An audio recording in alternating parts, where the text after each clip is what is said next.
En esta segunda parte miraremos la forma como los seres humanos hacemos la representación del contexto que nos rodea. ¿Cómo representamos nosotros el universo, ese espacio en donde estamos? Y para realizar esa representación podemos utilizar dos tipos de modelos. Unos modelos que denominamos modelos mentales, que son muy subjetivos, y unos modelos que denominamos modelos formales, mucho más matemáticos, mucho más científicos. Miremos en qué consiste esta forma de representar nuestro contexto. En primer lugar, hablaremos de lo que en términos generales representan o significan los modelos mentales y los modelos formales. Y no podemos decir más que estas son unas formas de representar nuestro contexto o el universo. Es decir, es la forma como los seres humanos representamos el ambiente que a nosotros nos rodea. Cuando hablamos de modelos mentales, hablamos de unas representaciones internas, o sea, la forma como una persona desde su propia perspectiva puede representar una realidad externa. Los modelos mentales están muy asociados con la subjetividad, porque dependen de la experiencia de cada sujeto.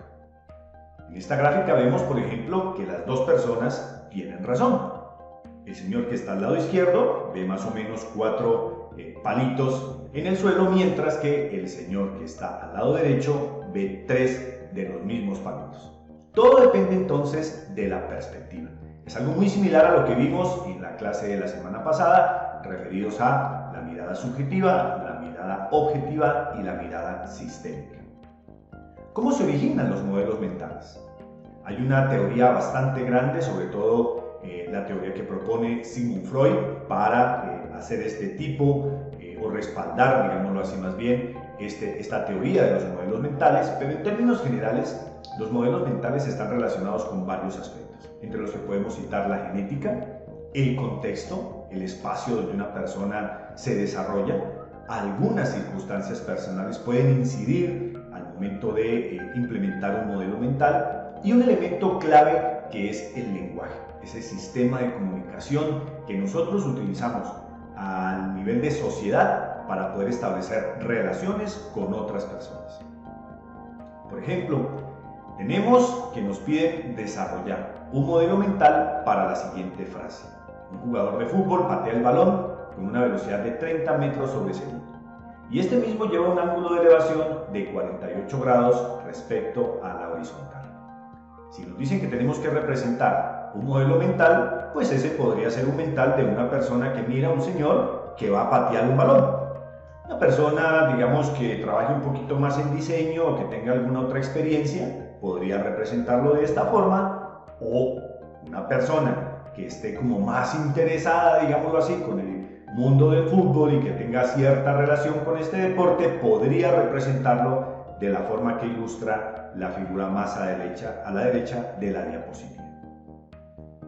El modelo formal es un poquito diferente, porque el modelo formal obedece a una representación matemática. Es decir, el modelo formal es mucho más objetivo y describe de manera objetiva un determinado proceso. El modelo formal está basado en reglas que puedan ser transmitidas de manera muy fácil. Aquí tenemos la solución de la ecuación de segundo grado, un modelo que ya nosotros desde el punto de vista del estudio de la ingeniería conocemos. El sistema del lado derecho es un sistema de ecuaciones de 2×2 que nos permite determinar en este caso el valor de una variable x. En el caso que traíamos del jugador de fútbol, si queremos hacer una representación de un modelo mental, tendremos que utilizar necesariamente una fórmula matemática. ¿Cuál podría ser? Pues más o menos una especie de tiro parabólico marcado dentro de un plano cartesiano definido por las variables x y y, donde yo defina el ángulo que ha tomado ese balón cuando el jugador le imprime ese impulso en términos de esa velocidad inicial de 30 metros sobre segundo, y un ángulo θ que es el ángulo que el balón toma gracias a ese impulso que le imprimió el jugador. Miren la diferencia tan grande que hay entre el modelo mental y el modelo formal.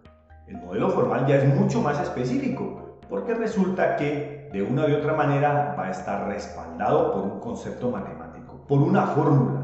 Y esa fórmula va a poder permitir describir de manera específica ese determinado contexto en el cual yo estoy desempeñándome o estoy desarrollando algún tipo de actividad. Aquí tenemos otro ejemplo.